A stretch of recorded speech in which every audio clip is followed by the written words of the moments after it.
Hello, hello, hello. How are you guys doing today? What is today? Happy Monday. Happy Monday, everybody. It's actually not as cold today as it's been. I mean, I think it's, oh, I thought I almost spilled my coffee. I'm like trying to find my pillow back here, but the pillows are in the garage. I keep on forgetting to bring them out. I think it's still in the 20s. Should we look? Let's just do a time and temperature check really quick, shall we? Okay. Let's look at the time and temperature. So it is currently, I'm getting started very late on this vlog, which honestly, I'm not too happy about. I was like, well, maybe I'll make this a short vlog today, but we'll just kind of see where it goes.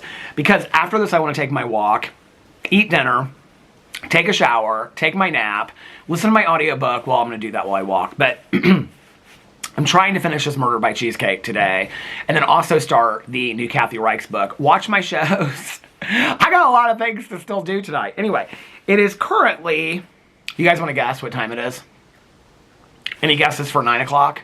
It's not that late, no. If it was 9 o'clock, I'd be like, this is going to be a half an hour vlog. Okay, it is currently 7:18.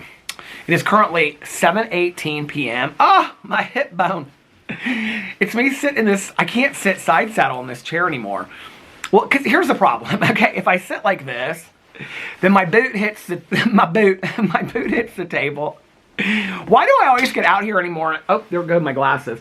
I always get out here anymore and I get in a silly mood. First of all, I brought everything out here. Like I brought my blanket, then I brought the coffee, then I brought the camera, then I brought the gloves and the hat in case I need it. And then I brought the lighter. I brought everything out here separately. Okay, so now it's 7:19, in case you wondered. Okay, it's 7:19 in the land of love. And, oh, I've got a lot of texts. I didn't even know. I don't really check my phone that much during the day. Like, unless I'm reading notes for, like, or looking something up for my video. And I'm not airdropping, like, a video to my phone, I don't really look at my phone. So, let's see. Okay, Alex has sent me 3 Instagram reels. Family group text is going on. Okay, everybody talking about Sebastian's birthday party. And then Nikki texted me. Okay, so I'll respond to all of that later. Oh, the weather. What's that song by 10,000 Maniacs? I used to love that.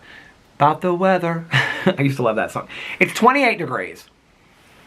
The Cure won a Grammy last night, you guys. Oh my God, I was so excited about it. It says on here, tonight's low temperature will be a little warmer than last night's. Oh, I'm looking for daily. Okay, tomorrow it's going to be 31. Today the high was 32. The rest of the week it's in the 20s, low 30s. Oh, tonight says a few flowers. A few flowers. Tonight a few flowers or flurries. Tonight a few flurries or snow showers possible. It doesn't look like any snow. Every time I watch those weather channels, it always says like huge blizzard coming through and it shows Indiana in the thumbnail, but then that never happens. Then it's going to be in the 40s next week. Are we done with the cold weather? Is winter over in Indiana? I mean, it's still February. Winter can be really cold in Indiana and get a lot of snow, but we've had so much snow. Yep, the snow it's still pretty much out here. Why is the camera going so out of focus tonight? I don't know why. I said to Alex when we were coming back from Sebastian's birthday party yesterday, I go, can you believe the snow is still out? He said, yeah, it's cold outside. I go, no, but like for real, like it snows. See, I just crossed my ankles and I watch my hip bone's gonna start hurting. I said, but no, for real, like it snows in Indiana and like the next day it melts, like the next 2 days. Like this snow's been out here now for like a week. By the way, I wanted to wear a lot of pop of color for you today. That should be my thumbnail. I gotta look serious in case the title needs to be serious. Or if it's a funny one. People like when I smile. I hate my smile. Anyway, so I've been wearing this shirt all day long today, filming videos, but I haven't had it buttoned up all the way. Well, unless I wear like a sweater, I don't usually. I do like the shirts buttoned up all the way, but this is like a Western shirt, so I had it like unbuttoned like this. But then I wanted to put on this Patagonia jacket because it was sitting out in the kitchen, so I was like, well, I'll put that on to be warm while I come out here. So I buttoned this up all the way. Don't I just look like a park ranger or something? You know I do. Now, come on.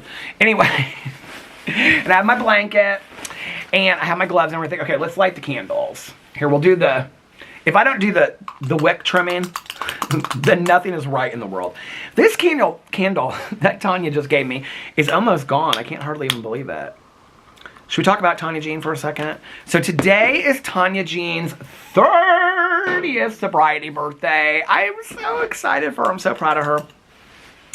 We were talking earlier today. We talked for a long time. We were crying on the phone. We were laughing on the phone. We were talking about how much our lives have changed since we got sober.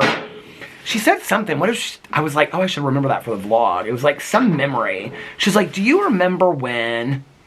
And she said something. What was she talking about? We were talking about, well, first of all, we were talking about treatment. So Tanya went into treatment a year after I did. We both had the same counselor in treatment, which we both still know today and talk to.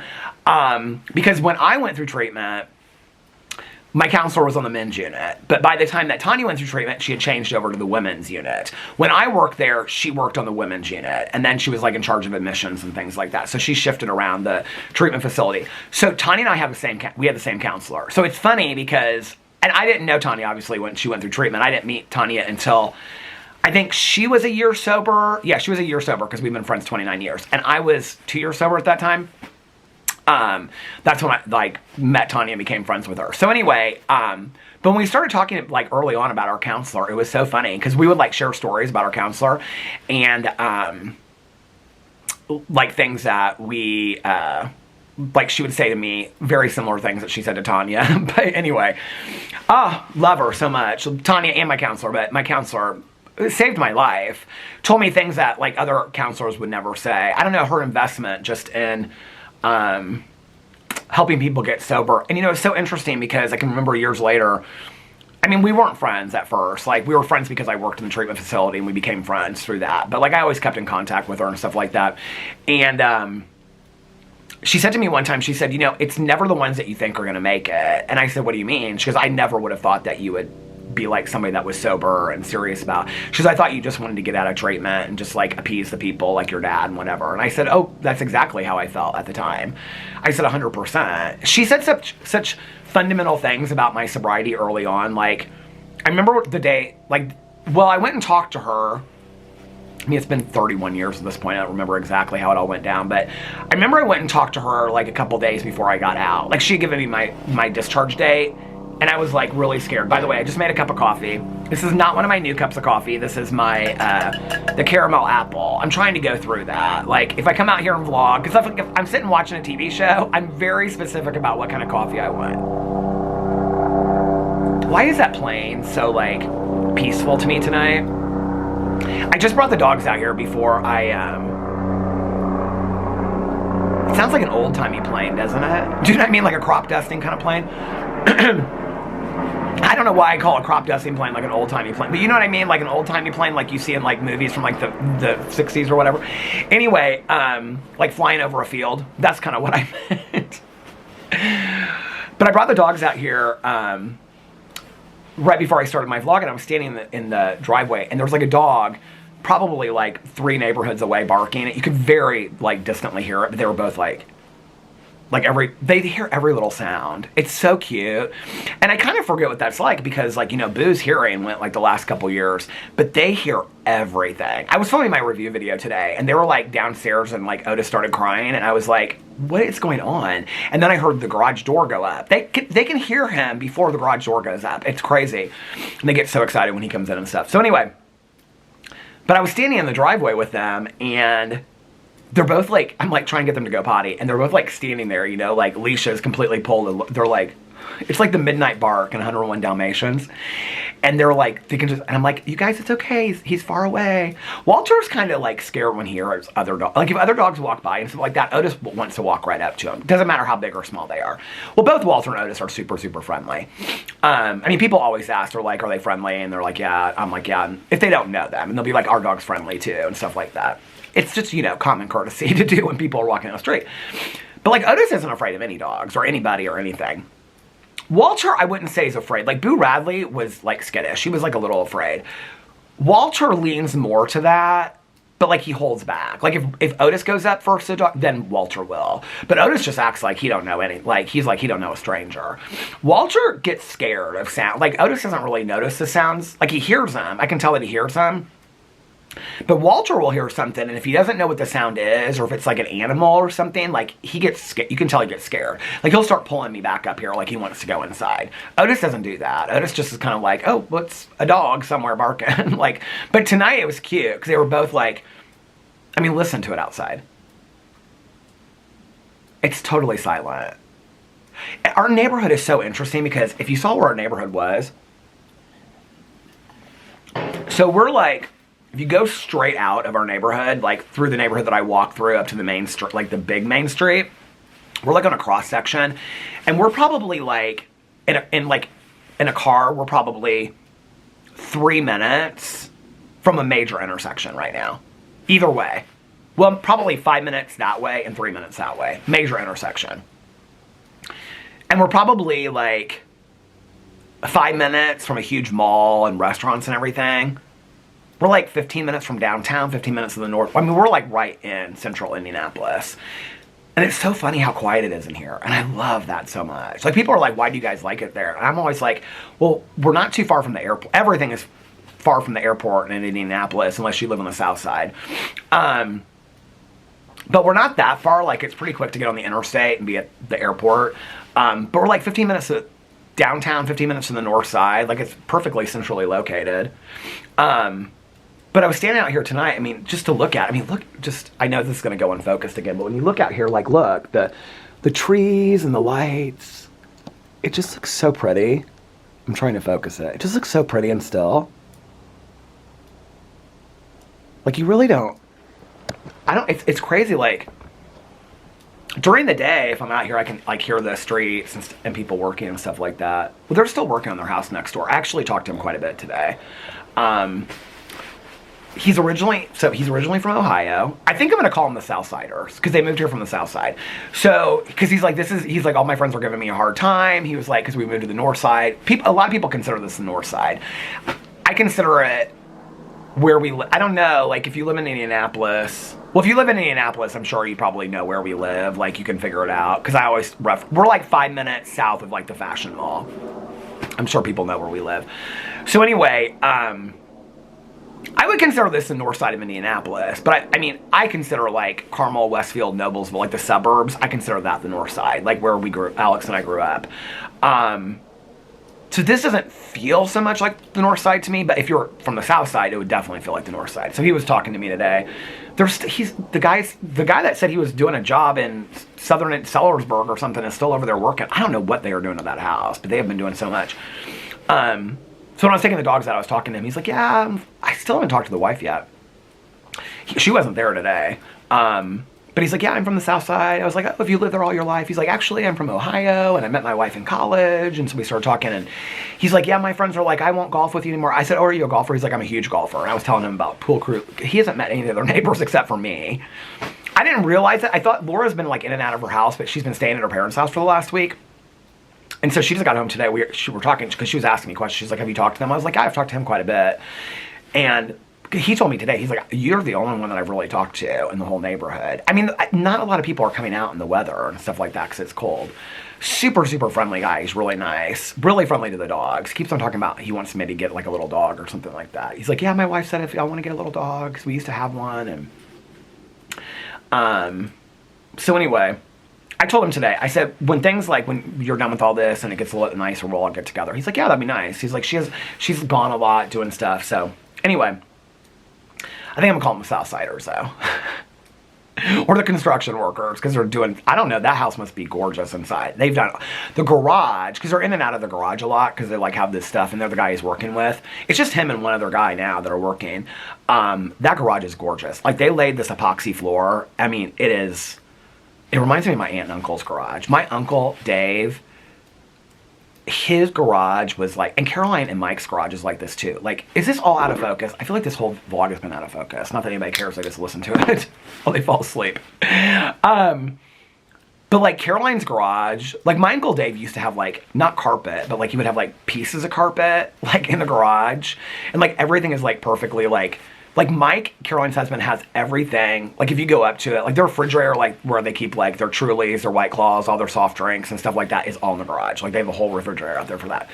And then next to it is like his tool thing, and it's like they have everything. Like they've organized. I mean, Caroline's garage is like organized beyond belief. Like it's, and my Uncle Dave was the same way.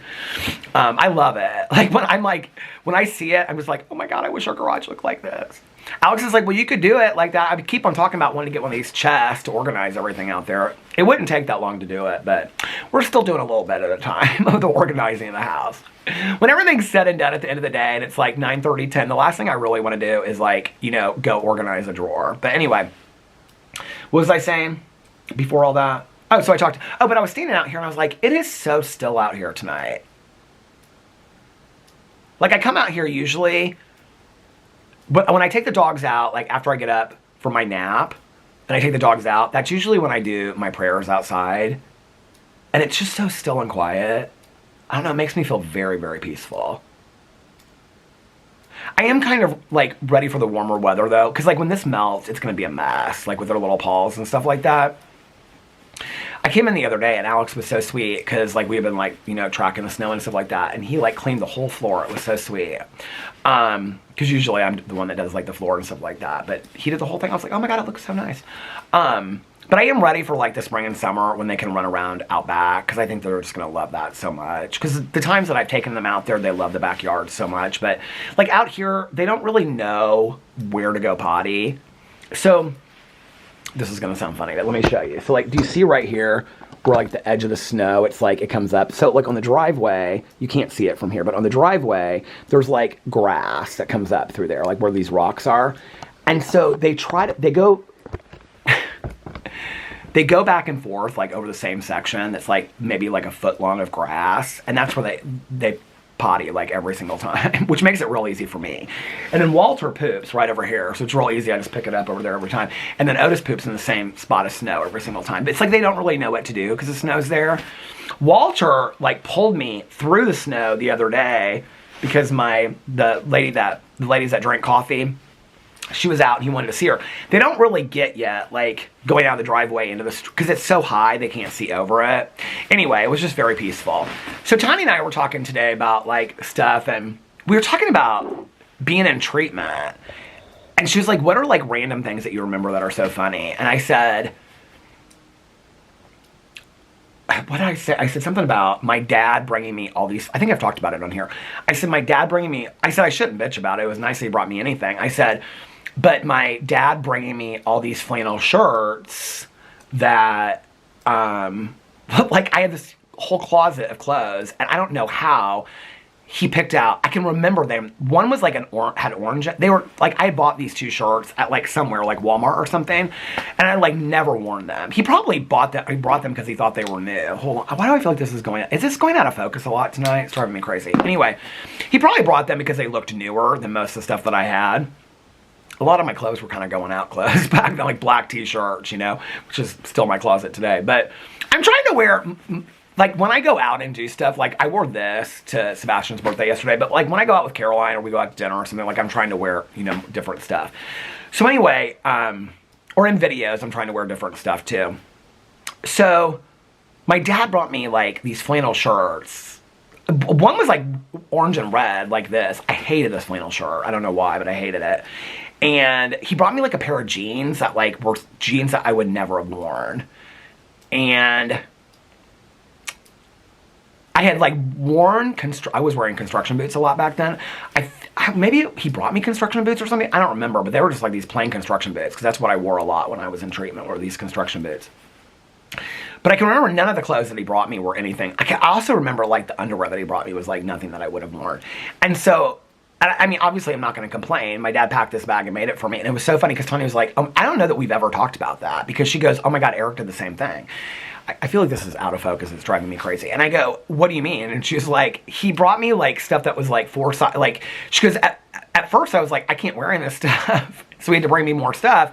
She was like, but then I was kind of like, either he didn't know or he saw me that much thinner. And I go, what do you mean? She goes, I was like a good size 12 and he brought me like 6'8" stuff. And I go, what? She goes, yeah, he brought me like sweatpants that there was no way I was going to ever be able to wear in treatment. So we were talking about like the funny times of treatment. It's funny, like in retrospect, like we were both talking about how, like, we felt very, very safe in treatment. Like, that's something I don't think I would have expected going into treatment. That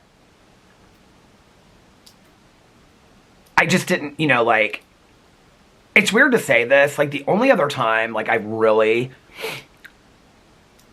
really felt like that, this is such a strange analogy, but was when I had pancreatitis. Because I can remember going in there for pancreatitis. Well, we went in there the first time and they sent me home. And then when I went back, because the pain was so bad and they admitted me to the hospital, I was in the hospital for a week. Even though I had some issues with some of the nurses and stuff like that, I felt very safe. Some of the nurses and some of the techs were fantastic. And, well, it was just really one nurse I had an issue with. But, I remember this one nurse, I would come in there, she worked like third shift, and she would come and check on me all the time. She was just so fantastic. But, like, I didn't have anything to worry about. Like, I wasn't, like, filming videos. I wasn't worried about what was going on at home. Like, I just wasn't worried about anything. And I could just, like, in that moment, just be present and not, like, my mind wasn't going to this has to be done and whatever and all that kind of stuff, you know? And, I don't know, I just, like, when I was in treatment, I hated being in there the first couple days, but after I kind of just was, like, accepted the fact that you're here, like, get over it. And then I had a routine. Like, the structure was really important to me. Tanya and I were talking about that today. Like, the structure was really important to me of, like, get up, do, like, morning community, go to breakfast, go to group, go to lunch, go to group, you know, go to dinner, go to a meeting, watch a movie. It was, like, the structure was so important to me, and I kind of fell in love with the structure. It's probably one of the reasons why I am so structured today. There's a safety in structure for me. I know it's not just the OCD, because I had the OCD long before that. It's structure. And to me, there's a difference between, like, the structure, and the OCD rituals. But I enjoyed that, you know? And, I don't know, like, I fought so hard, like, my first, like, when I was in, like, the detox part of it, and I just didn't want to be there, and it was, like, I was in my head making a million excuses to get out. And then once I kind of just was like, you're here, just deal with it, like... And then I remember, like, and this is funny that my counselor said she didn't think I was going to make it, because I can remember when I went from, like, the detox unit over to, like, the rehab unit, which is just a different part of the hospital. At that point, my plan was just shut your mouth and don't say anything, and when they let you out of here, you can go back to what you were doing before. Or you just won't drink anymore, but you can use other stuff until everybody gets off your ass. Like, that was really my plan. And also, my roommate at the time, that she had moved to Kansas to be near her family, but she was the one, like, that's my best friend. I was going to bring a picture of her today to show you guys. My best friend that lives in Berlin, well, she's not my best friend anymore, but, like, because we don't talk that often, but that lives in Berlin. She was really, really supportive. I mean, I lived with her, my first boyfriend sober, he and I lived with her after we got a 2-bedroom apartment together, and lived with her after I got sober, and she was really, really supportive of me. Really super supportive of me. As somebody that, like, drank and partied as much as I did, like, she was super, and didn't at all, like, around me at all, didn't really go out and party at all after, like, I got sober. And was super supportive of me. But, like, I can remember... She called my dad from Kansas and was like, you need to go over there and get him out of there, and he's scared and all this kind of stuff. And my dad said, if you care about Peter at all, you will stop this insanity. Or something, I can't not like stop the insanity like that gal, but, which, by the way, she has a new documentary out. I haven't watched it yet. Susan Powder, is that her name? He was like, if you care about Peter at all, he was like, you'll make sure he stays there and not continue to feed into this. Because our plan was, like, had nothing to sell, but I was going to sell my car and everything else, and we were going to go to California and just disappear and F everybody else. Like, that was really our plan. And I remember I talked to her. She had been sending me money before I went into treatment. Like, she was writing me letters and sending me money. And I was like, she would ask me, I mean, she was concerned about me, and I was like really lying to her about how bad it was. Like, she really had no clue. She knew it was bad, but she didn't have, I mean, any clue that it was as bad as it was. And I remember I talked to her after she talked to my dad, and she was like, I said something about, are you going to come and get me? And she was like, no. But she was also one of my only friends that was really close with my family. Like, not super close with my dad and my stepmom, but with my mom and my aunt and uncle and Caroline and stuff. Like, she came to Christmas and stuff like that. She was the one that my mom said something about. She said something about being like a daughter. My mom said, "You will never be my daughter." But anyway, but my mom loved her. She really did. I mean, until my mom passed away, she would always ask about her and how she was doing and stuff like that. But she loved me enough to know that she couldn't continue to enable me anymore. She just couldn't. And she was like, "I'm not coming to get you and you need to stay there." I think that was when I realized, like, this is why I'm so thankful to my dad. It wasn't just, you know, insurance paid for one day of my treatment, that last treatment, and my dad had to pay the rest of it out of pocket, and he did it. And that was when I saw him in the hospital, and he came in, and I was like, he didn't say, "Stop to see me" or anything. And I said something to him, and he was pissed. Because the treatment center that I went to was on the same grounds, like the hospital grounds that he worked at. And so he walked over, and he said something to me about, like, insurance paid for one day of treatment. I'm here giving a check for the rest of the time that you're here, so you're going to stay here, or something like that. And this will be the last time I ever... He was so angry at me. And, you know, when I talk about, like, my dad helping me, my stepmom helping me, not to mention they showed up for everything. Like, they showed up for all the family groups and stuff. My mom, in her active addiction, just wasn't capable of it. And my dad told her to stay away. Because he was like, "Peter will manipulate you to take him home." And I probably would have. I would have been like, "Mom, this is horrible here. You don't know they hate gay people, blah, blah, blah." My mom would have taken me out of there.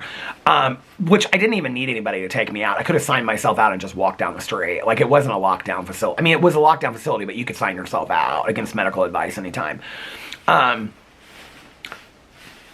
But, like, my dad had talked to everybody. So nobody was going to come and get me. Like, nobody was going to come let me stay and sleep on their couch. I mean, it just, that wasn't going to happen.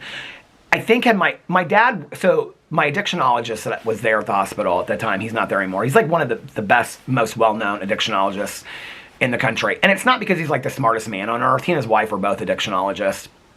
I think they're retired now. But, because I worked with his wife for a long time. Loved her. She was fantastic. But, well, I worked with him too, but I mostly worked with her.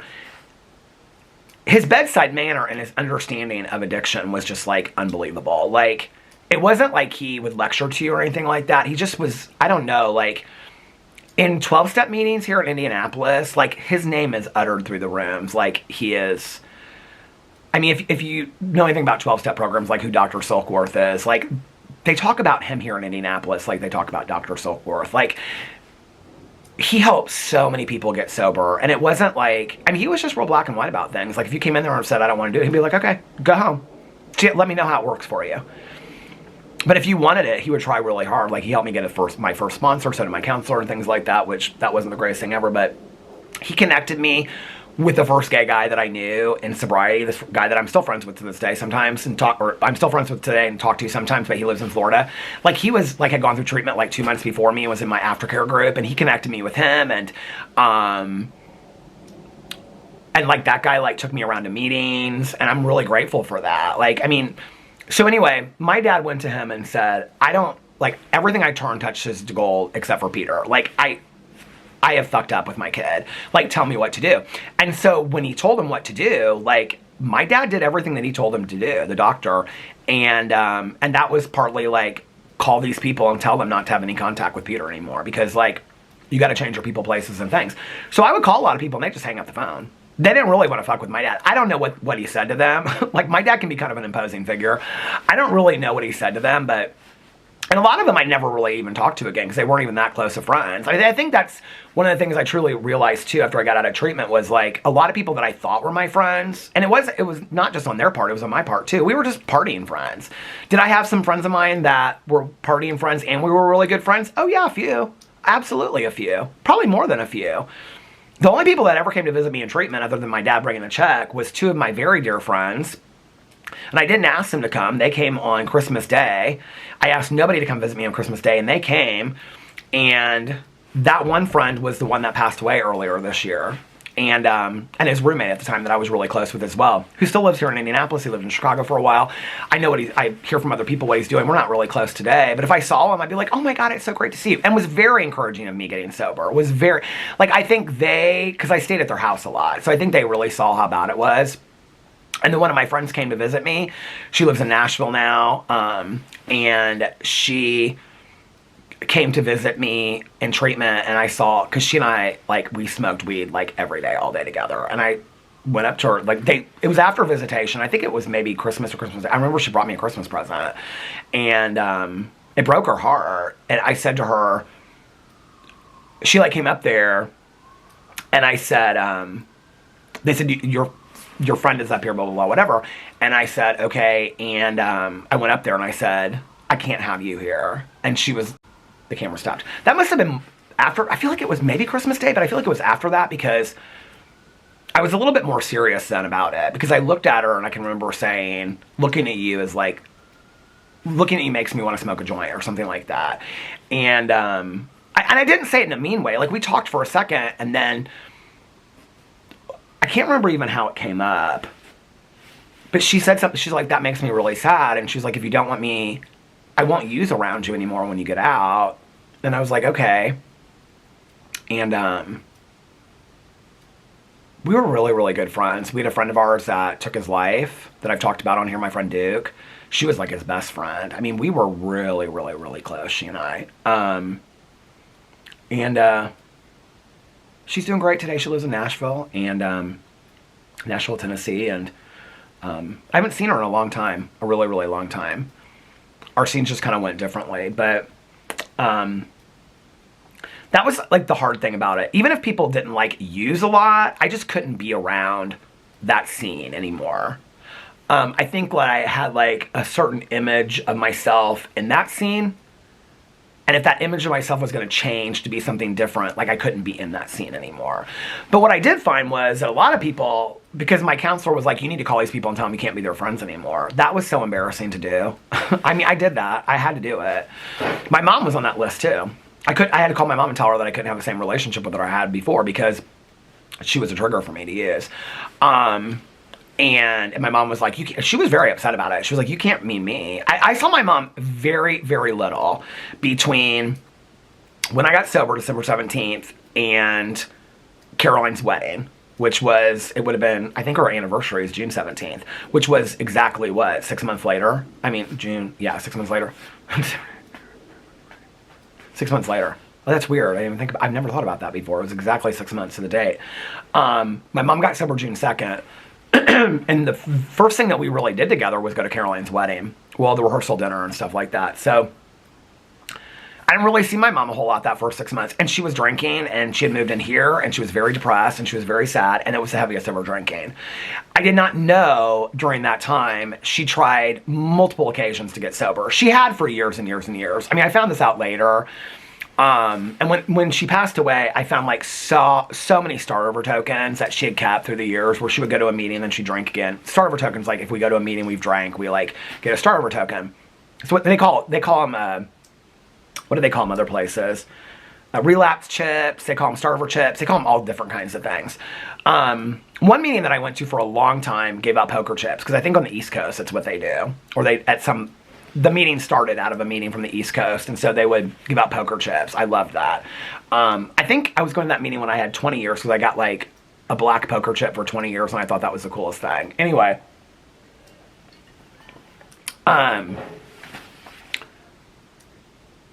What I didn't know at that time was, between when I got sober, my mom had been trying for a long time. She would tell me later, she would go to like church parking lots. Like, you know, a lot of meetings are at churches and stuff like that. So she would go to a church parking lot at like 7:45. Let's say the meeting started at 8, and then she would see people walk in and she'd just drive away. She just couldn't do it. She was terrified.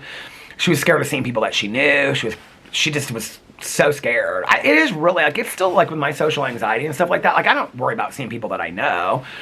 I mean, obviously, like, but it's so hard for me. I think my mom had a lot of social anxiety on a level that I didn't even know it. Like, we never really talked about it, you know?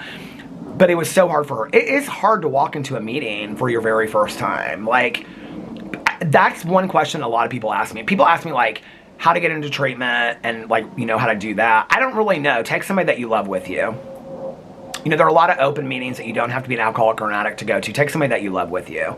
There's also, you can call up a number for any 12-step program in your city, and somebody will pick you up and take you to a meeting. It's 100% easier to walk into a meeting with somebody else than it is by yourself. To be honest with you, like, people that walk into meetings, like their very first meeting, and they're like, yeah, I heard about this meeting, I'm here. I'm like, props to you, because I don't think I could have done that. Like, there's just no way. I'm 31 years sober, and I still have a hard time going to a meeting by myself that I've never been to before. Like, and every meeting in Indianapolis that I walk into, I can tell you I at least know 1 or 2 people there. I mean, I've been sober so long in Indianapolis that there's people everywhere that I know. So, anyway. It's fun talking about the old days, you know? It's like, it reminds me of where I came from. So, Tanya and I were talking about that a lot today, like, the early days. We were talking about when we met. We were talking about where people are, and, they've gone. I was telling my new neighbors today, because my sponsor owned movie theaters on the South Side. My sponsor that passed away a couple years ago. And I was like, did you know so-and-so? Because he owned movie theaters on the South Side, a drive-in. He's like, no, I didn't. I don't. He's from the same side. He had sold them like 20 years ago or something like that. But his memorial that Tanya and I went to was at a movie theater. It was really cool. I remember we walked out, and they had like all this free popcorn and candy and fountain pops and stuff. Did I share this when we went? If this was, what, 2 or 3 years ago? I had two of my sponsors. The one that I had the longest passed away about 2 months after my other sponsor passed away. One passed away from pneumonia, and the other one passed away from lung cancer. And I remember, like, we were there. They had it in this, like, old movie theater that he had owned. But, like, all the candy and the popcorn and, like, the fountain pops and everything were free. And nobody was eating any of it. And I remember, like, we went in because they showed this, like, movie of his life and stuff like that. It was very cool. And Tanya got popcorn. And I was like, are you really getting popcorn at, like, a memorial? She was like, he would love that. He would have loved it, too. And so we're sitting there at the end. They're like, is all this candy and stuff. I like got a fountain pop because I was like, this is so like, this is tacky. Like, we're getting, but like, it was for everybody. It was supposed to be for everybody. Like, to have like, because he loved movies and stuff like that. We would talk about movies all the time. He loved movies. And so anyway, Tanya's like loading up on candy and popcorn, and we both got fountain pops when we left, and we were laughing about like how much he would have loved it. He would have absolutely loved it. I miss that man so much.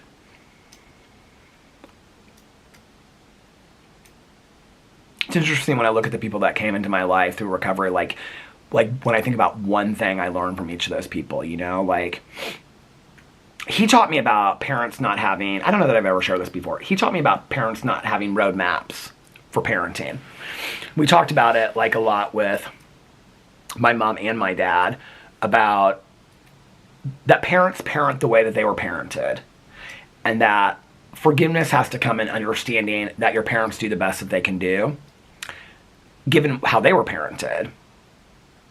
And I can remember, it was after my mom passed away. And my dad and I had a conversation long before that about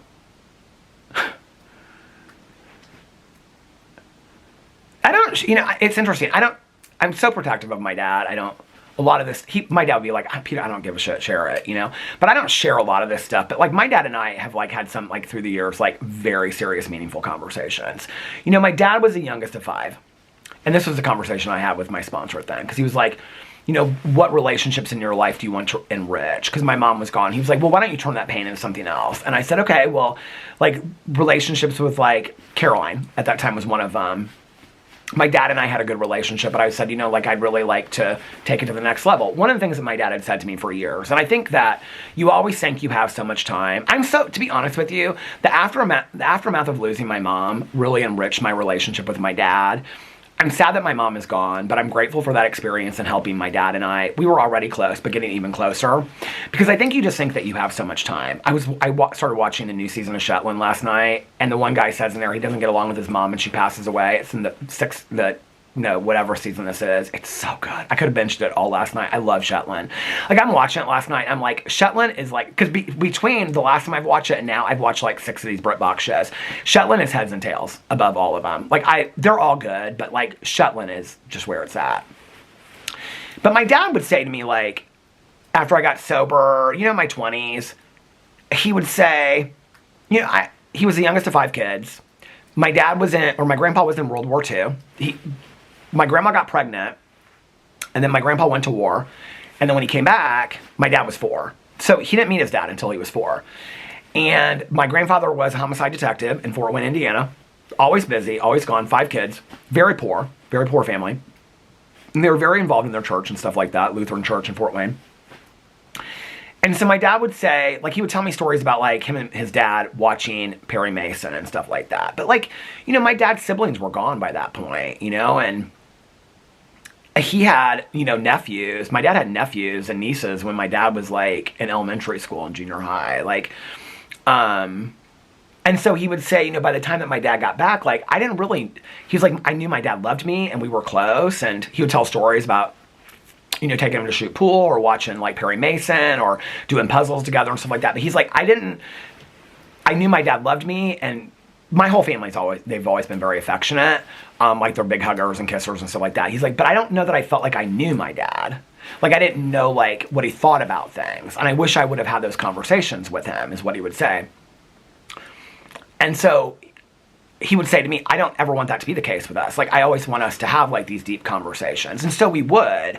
And so when my mom passed away, my sponsor said, what do you want to work on? And that was one of the things I wanted, like, I really want to have. He's like, well, what do you want to know from your dad? And so we sat down and, you know, we talked a lot about that. And that was where my dad and I talked a lot about how he was parented, you know, and that he didn't, you know, like, his dad didn't really know. This is, I don't know that I've ever shared this before. This is some weird family history. So my grandfather, my dad's dad, my last name is actually not Monn. I know when I say this, people are going to start looking online for all this kind of stuff. So my last name is actually not Monn. I mean, it is Monn legally today, but my grandfather, this is a true story. I'm not making this up. This is a true story. My grandfather, my dad's dad, was like 2 months old, and his house, I'd probably share this at some point. I don't know. This is weird. I never would have thought I would have brought this up today. I've never really looked into this. Do you know what? It's weird that I don't look into this. My aunts, like, my dad probably knows a lot about this, but my aunts, my dad's sisters, they would know everything about this because they're like me with the true crime stuff. Like, they love to look up family history. Like, if they were on me and Caroline's side, they'd have already figured out what happened to my grandma. But anyway, my dad's dad was like 2 months old or something. 6 months old, I don't know, he's a toddler. And his house was caught in a fire. Well, his family was caught in a fire that burnt the house down. Everybody died in the fire. I mean, this is kind of like old-timey stuff that you don't ever hear about today. But they threw my grandfather out from like the second-story house. And so somebody in the church, this is why they were real involved in the church, the Monns adopted my grandfather. So that's how he became a Monn. I do know what my last name, like, if he were still with that family, which he probably wouldn't have married my grandma, and my dad wouldn't be here, and none of my aunts and uncles, and I wouldn't be here. Isn't that so weird to think? But I do know what the last name is. I'm not going to say it on here, but I know probably somebody will look it up and be like, your last name is? It's really weird, though, that would be my last name. What would my initials be? Well, I'm not going to say. But I think about that every once in a while, that it's weird that would be my last name instead of Monn, you know? Because, I mean, there's not that many Monns around. Whenever I see a Monn online, I'm always like, am I related to it? Because my dad's oldest brother had, how many cousins do I have? 1, 2, 3, 4, 5 kids. And so, like, there's a lot. And then, like, even his kids have kids. So, like, I mean, there's a lot. And they're all, like, a lot of Monns over there. And then, but that's my dad's only brother. So, like, all the Monns come from that. But there's a lot of Monns in Indiana.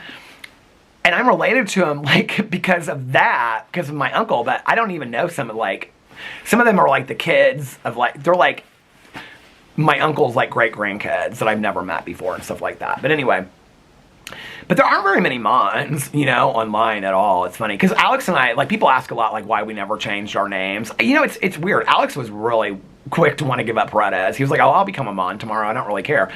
And I was like, no, like, you know, culturally, you don't want to give up your Venezuelan, you know, like, heritage with your name Perez. And so he was like, well, do you want to just take Perez and be Peter Perez? I was like, no, I'm not giving up my last name. Like, that's how I identify myself. And so we neither one of us, like, really could figure out what we wanted to do. And so we thought about hyphenating for a while.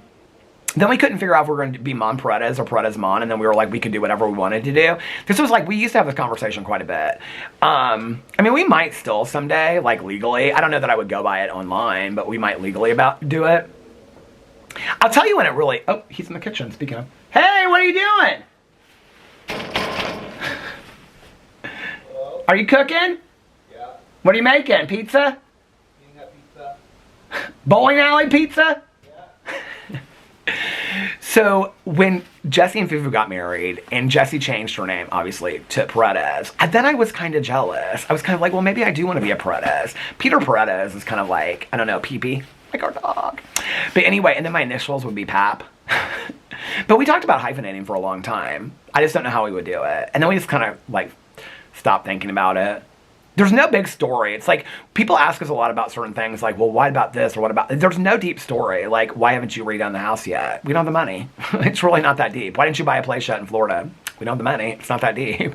We're saving it, but it's just not that deep. You know what I mean? It's like, why didn't you change your name? I don't know. We thought about it for a long time, and then we just kind of stopped thinking about it. It wasn't like a priority to us. It really is not. I don't know. Like, I know people that are like real serious about it, but I don't know. Anyway, I'm so proud of Tanya. So cool. So officially, okay, just so you know this, in like international conferences, they have something called I'm going to say this and somebody's going to correct me and say it's 35 years. I'm almost positive it's 30 years. But at the international convention every year, which I think last year my sponsor went to it, and it was in Vancouver, British Columbia. She usually goes every year.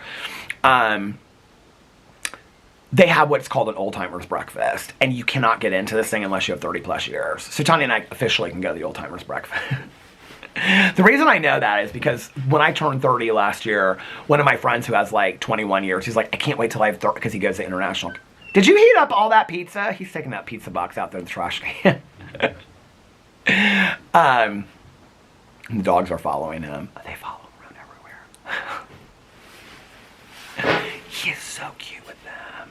They lay on his lap, and when they come in, like when he comes in, they're so excited to see him. They lay him next to the bed, and he just pets them like crazy and stuff like that. He goes, I'm their landlord, and they know that. I go, you're not their landlord, you're their dad. He just laughs. He opened the door back open for me so I could have the lighting out here. But anyway, I think that, like, you know, out of everything that's sad that happens, there's a little bit of, like, I feel like I keep on, it's the top of my hat, but I think, because the battery, when it dies, goes to red, and so I keep on thinking it's my hat, or it's the battery, but it's my hat. The battery hasn't even gone the halfway mark yet. I can't believe it. We're at 17 minutes, so 47 minutes. I mean, like, my dad and I already, you know, like, when my mom got sick, like, we made this deal that we were going to, like, ask everything before she got sick, that we were going to have the last conversation. I'm really grateful for that. When my mom passed away, one of the greatest lessons that came from that is, don't wait to tell people things that you want to tell them. Don't wait to tell people how much you love them. Or if you're upset about something even, sit down and have that conversation with them, because you don't know that you will ever be able to have that conversation, you know? And I'm really grateful that I did that. But the other thing that I did was, you know, like, my dad and my stepmom and I, we already had a good relationship. You know, my aunt and uncle, my Aunt Kathy and Uncle Dave, Caroline and I had a good relationship. Our relationship was nothing like it is today. I mean, Caroline and I have always kind of been like brother and sisters, but there have been points where it's been distant, periods where it's been real close, ever since we were really little kids. It really had a lot to do with circumstances of our life, you know, like where she lived, where I lived, what our lives looked like, whatever. Since our moms have passed away, she and I have made a real commitment to be like, we're it. And so we're super close. When my mom passed away, you know, it's one of the reasons why, like, Alex and I still go to marriage counseling, which we have tomorrow night, by the way. I was just thinking about that earlier, because I was like, I got to get up early tomorrow and get this stuff done. Or I think I'll probably vlog. So Tanya can't go to a meeting tomorrow night. So we're not going to go to a meeting tomorrow night. So I'll probably vlog after I get home. Oh, it'll be like the same time tomorrow night. I'll probably vlog after. That way I won't be like rushed to, I didn't even put my gloves on. And then my hands are, I'm not putting my gloves on now. I don't feel like I need to. It doesn't even feel that cold out here. He has turned the TV on in there. But anyway, I guess I'll put my gloves on because I don't know how much, I'm not going to probably talk a whole lot longer. But I'll probably vlog after I get home from therapy tomorrow night. I mean, if I get up early enough and I get enough stuff done, then maybe. You know, I filmed on Saturday and then I didn't film on Sunday. I feel like I need to just kind of like take a day. And I don't want to do it on a Wednesday when Caroline and I do something. And I don't want to do it on Tuesday. Today was going to do that, but then I ended up filming a drama video, a review of Frankenstein, my Sister Wives video, a review, and a booktube video. So this is my 6th video today. And I was just going to do one video. I was going to do my Sister Wives video. I keep on feeling like I need to take a day and just read. Oh my God, I haven't talked about last night yet. I read a lot last night. So anyway, what was I saying? Yeah, but I'm like really glad like that I really asked my sponsor that passed away, that he asked that question, like, what do you want to work on? I think it's a really good question. Like in therapy, we talk about that like every 3 to 4 months. Like, what do you want to work on next? My sponsor asks me that every year. Well, I think maybe that's a sponsor question. I don't know. But like every year on my sobriety birthday, I don't feel like he asked me on my sobriety birthday when my mom passed away. I feel like it was after my mom passed away. Because for a long time, we were working on like grief and things like that. I think it was after my mom passed away. It was a couple months after that because I can remember I was still numb. And I said I want to improve all the relationships in my life. Like I don't want to let anything be unsaid.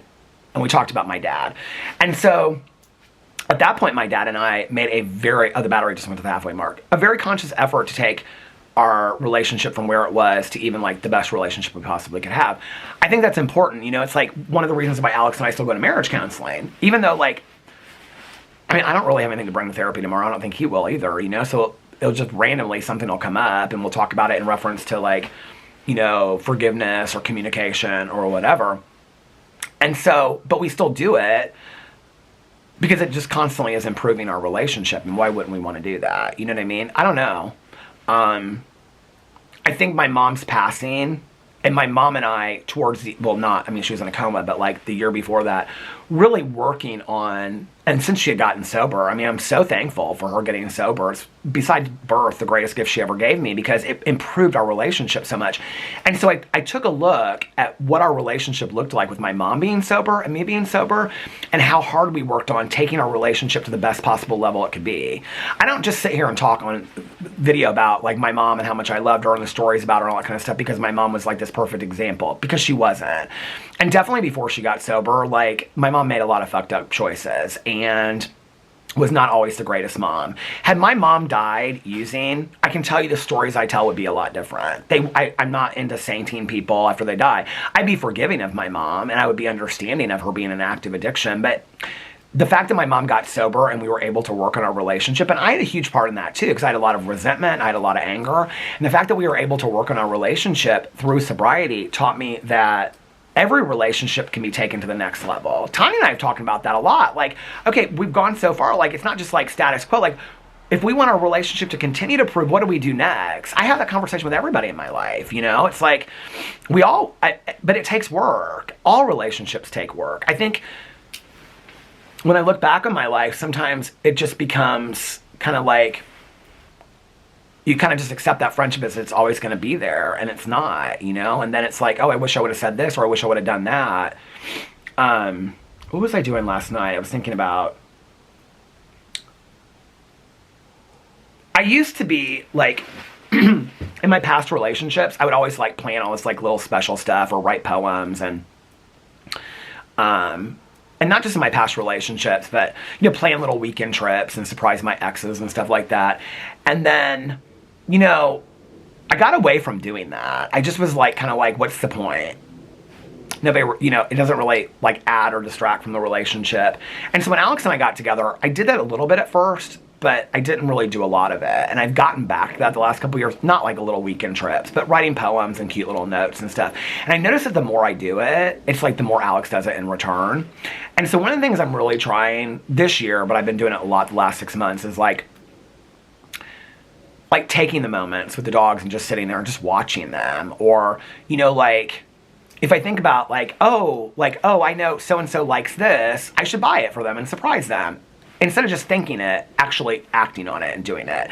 And I'm not talking about like a Louis Vuitton purse. I'm talking about like a coffee creamer that somebody might like, or you know what I mean? Like Caroline, for this is not, I'm just using this as an example. This is no big deal. This is not a pat yourself in the back. But she forever was talking about sprees. Last year, it was like, this happened like 2 years ago. Every time we would go somewhere and they'd have candy, she would constantly talk about sprees. If we went to Five Below, she looked through that whole candy, they have a huge candy section. Nowhere had sprees anymore. So I got on Amazon and I bought her like a whole box of sprees. And she was so excited about that. It cost me like $9. You know what I mean? It's like $9.99 or something like that. I want to do more of that stuff because that's who I used to really be. And I think that's a big part of being present in people's lives too, you know, like when somebody mentioned, like my mom was so good at that. When somebody mentioned something, she'd write it down and she'd remember it and buy him a Christmas present like that. I don't know. I just want to be more of that person. So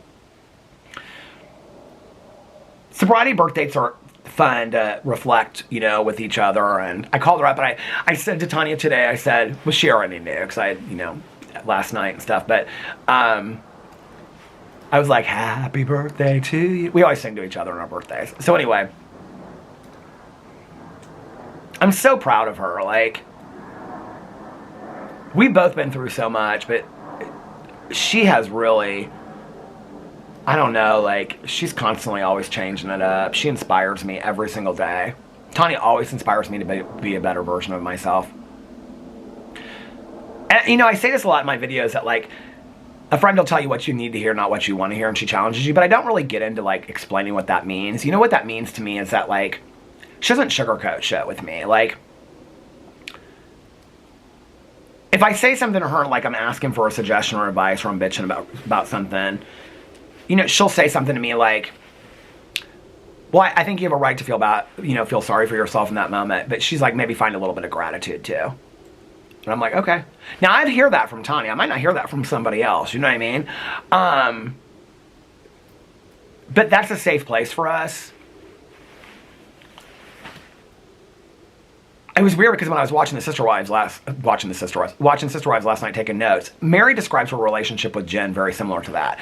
She's like, Jen and I can say things to each other and we don't always agree on things, but we know it's a safe place to disagree and be there for each other. And I was like, that's exactly what Tanya and I have. Like, and it's not to say we're always challenging each other, because we don't, hardly ever. But, like, I also know that if she tells me something that I need to work on or do differently, or if I tell her that it comes from a point of love. It's not coming from a point of I'm judging you or I don't love you. It's coming from I love you, so I want you to maybe see something that I see in it. You know? And, like, that's a really cool place to be with a friend. I'm so grateful for her. And the reality is, if I wasn't sober and she wasn't sober, we would never met each other. And I never would have had that friendship that has profoundly changed my life. You know, like, she's my heartstone. I mean, she's literally my heartstone. So anyway, happy birthday, Tanya Jean. People ask me a lot, do you say happy birthday, happy anniversary? I always say happy birthday. I've never heard anybody get upset. So we call it our birthday. Birthday is our belly button birthday, and then our sobriety birthday. But a lot of people will say anniversary too. I say birthday. I don't know. Probably wherever you are in the world, people say it differently. Does that make sense? Like California, 12-step is probably like, they say it, and they might say like anniversary. Like a lot of things are like regional in the United States. But don't forget, 12-step programs are everywhere in the world.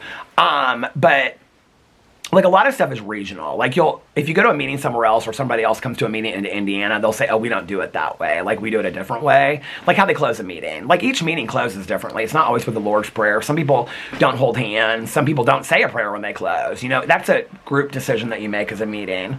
She comes home every time when I am vlogging, the white Jeep. I love that so much. Oh my God, so many of you commented about how I'm just like that guy on the TikTok or Instagram or whatever. Anyway, okay, so last night, did Alex and I watch something last night? What did I do after all my stuff was done? Oh, I laid in bed with the dogs and Alex. He was watching TikToks, and I listened to a lot of Murder by Cheesecake last night. I think I have like 45 minutes left of it. So I want to finish that tonight and start with the Kathy Reich's book.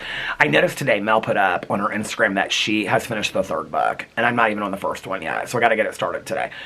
I was giving myself till tomorrow to finish Murder by Cheesecake. It's cute. I like it. the murder, the cozy mystery murder part of it doesn't really happen till halfway through the book. I will say, number one, I feel like the author has nailed, I'm just saying this to anybody else that's read it. I'm going to do a whole review of it on my BookTube channel. I feel like the author has nailed all the characters except for Rose. Like the St. Olaf stuff, she's like really nailed Rose, but the way that Rose talks in the book is not how I feel like Rose talks. Like, Rose is very passive, and I don't feel like in the book she's passive. Like, I don't know. She just didn't really nail Rose for me. Dorothy, Blanche, Sophia, she's nailed. But Rose, like the St. Olaf's references are hilarious. Well, the whole book's kind of, it's about a wedding. Her niece is getting married from St. Olaf. So that's what the whole book is about. It's cute. It's not as much cozy mystery until like halfway through. But anyway, last night I watched, when I got from my nap, I watched Sister Wives. And I took notes. And then, what else did I watch? I watched something else before I watched Shetland. I watched an episode and a half of Shetland. Oh no, I read a lot less. Okay, so I read the first chapter, and I talked all about this today on my BookTube channel. The battery died. I didn't even know I was at the 30-minute mark. So I talked about this today in my BookTube video. The 2 Advent Calendar books that I'm reading for Valentine's Day. One is 14 chapters, and it's edited by Jennifer Armentrout, who is a young adult author. I read the first book, or the first short story last night. So it's called Meet Cute, and it's 14 Meet Cute short stories by well-known young adult authors. I loved the first one. It's about this popular girl named Haley. This book reminds me a lot of the anthology by Stephanie Perkins, if you read those years ago. There's 2, a summer and a winter one, and I loved both of them. It reminds me a lot of that. So the first one is, I can't remember who the author is. I'd never heard of her before, but I would like to read more of her stuff because I love this chapter. It's about this popular girl named Haley, and something tragic has happened to her, but you don't know what it is. And she's at this house party with like all these other seniors, and they're drinking, and the police show up to bust this party. It's her writing style that I loved, if you want to know the truth. I thought the story idea was a cute, meet cute kind of idea. But anyway, the police are like outside the house, and like this happens to them a lot at these like house parties where they drink. They're from like this small town. And so they don't want to let the police in. And so she runs upstairs to the upstairs bathroom, and she's stuck in this upstairs bathroom with this farm kid that like she's known him since she was a little kid, but now they're seniors. But he only goes to school like half the year because he works on the farm the other half of the year. The school allows it or something. And so it's like this very brief moment. It's very like Lost in Translation. It's this very brief moment of them in the bathroom and like really getting to see each other's souls. It's really good. I really liked it. What is that noise out there? Oh, she just let her dogs out. She just came home. So she let her dogs out there. They're going crazy. So I read that one last night, and then Nikki and I are reading the Franklin Christopher book, which was the really, like, the bad Christmas Advent Calendar book, the 25 Christmas Gifts, which the sequel is coming out, the 25 Christmas Cards. So the Valentine's Day one that just came out yesterday, it actually was released on the 1st. It took me 7 minutes to read the first chapter. I know, because of the Kindle. It's called The Engagement Ring Killer. Okay. I think this is maybe even worse than the Christmas, 25 Christmas Gifts, where he talked about, the exact quote was, he put the ashes of his AARP whore wife in the cat litter box and said she deserved to get shit on. You guys, it's so out there. I mean, Nikki and I were like texting each other like, this is unbelievable, right? So anyway, I started reading it last night. I read the first chapter. It's 28 days because it goes the whole month of February. I texted Nikki, I said, this book is so unhinged already. It's about this woman, and she's with this guy. First of all, I don't know if this author just like hates women or something. I can't really figure it out. It's so bizarre. His writing is so bizarre, and he thinks he's like the best writer in the world, but like it doesn't, like, the book is bad. But it's like, I have to read it. It's like one of those books that's like not bad, like you want to stop it. It's like bad, like, oh my God, I have to keep reading this because this is so unbelievably bad. So the first chapter, first of all, he thinks he like wrote this great mystery. Okay, the first chapter is about this woman named Maya, and it's her engagement party that she's hosting for her boyfriend, fiance. And she spent $20,000 on the party, and it's all of his business partners and clients and family and all these people. And she bought a $300,000 engagement ring, but they're not engaged. She's throwing him this party to surprise him, so then he gets like tricked into having to propose to her. because he didn't do it. But like when they were sleeping together, he said like while he was like screwing her, like, I want to marry you. And so she's like, I'm just going to make it happen on my own. But then she walks upstairs. This is all within the first 7 minutes of the book, so I'm not ruining it to you. Her gay friend says, I don't want to tell you, but he ran upstairs with the secretary. So she goes upstairs and the secretary is writing him on the conference table. And then she says, how dare you? You're effing my husband. And the secretary goes, he's not your husband. You're not even engaged. And then she runs out of the party because she's so embarrassed. Because she knows her mom's going to tell her that she saw it coming. You guys, it's so bad. Oh my God. But I'm living for it. Oh my God, I'm living for it. So anyway. Tonight, I'm going to get the vlog up, and then I'm going to go for my walk. I wanted to walk longer tonight. Well, I probably will, because it's not as cold. But I'll get out there, and I'll be like, it's 10 o'clock, and I'm still walking. But anyway, I'm going to go for my walk, and then come back, take a shower, put comfy clothes on, probably take a nap, and then I'm going to watch Shetland tonight, honey. Well, I've got to watch Love During Lockup and take my notes. Nikki and I still haven't watched it yet. Oh, Otis is can you hear him? He's standing at the door. He can hear them. Well, let me take them out. I'm going to go and take them out. So I hope you guys are having a magically amazing Monday and a fantastic beginning to your week. If nobody else has told you this today, you know who loves you. I love you. And I will see you guys tomorrow. Bye. Love ya.